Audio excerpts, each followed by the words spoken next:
Hello friends, welcome back to my channel.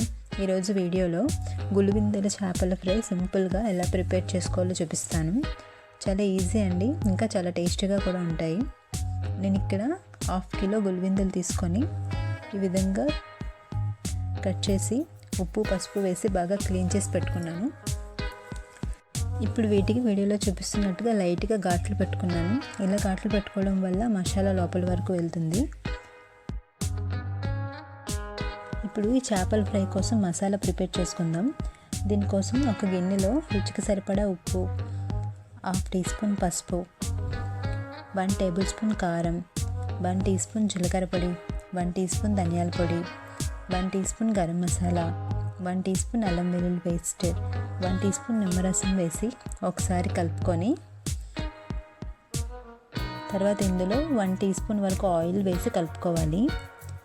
ఈ masala paste మరీ థిక్గా కాకుండా కొంచెం జారుడుగా కలుపుకోవాలి. ఒకవేళ థిక్గా ఉందనుకుంటే కొంచెం వాటర్ వేసి ఈ విధంగా కలుపుకోవాలి.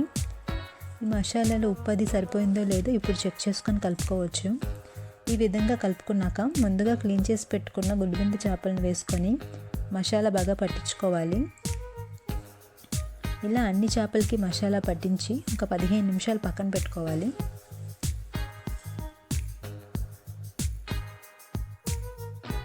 తర్వాత స్టవ్ ఆన్ చేసి ప్యాన్ పెట్టుకొని అందులో 3 టేబుల్ స్పూన్ వరకు ఆయిల్ వేసి ప్యాన్కి సరిపడా చేపలను వేసి ఫ్రై చేసుకోవాలి.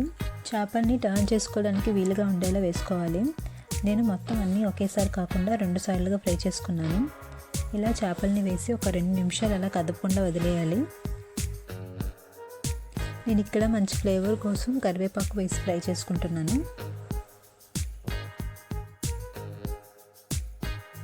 2 నిమిషాల తర్వాత టర్న్ చేసి రెండో వైపు కూడా ఫ్రై చేసుకోవాలి. ఇలా 2 వైపులా ఫ్రై చేసుకోవాలి. మరీ ఎక్కువగా ఫ్రై చేయకూడదు. ఇలా వీడియోలో చూపిస్తున్నట్లుగా ఫ్రై చేసుకొని తీసుకోవాలి.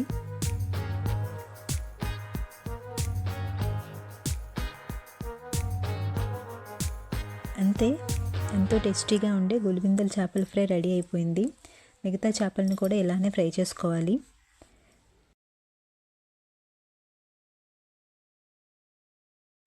చాలా ఈజీగా తక్కువ టైంలోనే అయిపోతుంది. సో ఫ్రెండ్స్, చూసారు కదా గులిబిందెల చేపల ఫ్రై. మీకు కనుక ఈ వీడియో నచ్చినట్లయితే లైక్ చేసి షేర్ చేసి మరిన్ని రెసిపీస్ కోసం నా ఛానల్ని తప్పకుండా సబ్స్క్రైబ్ చేసుకోండి. Thank you for watching.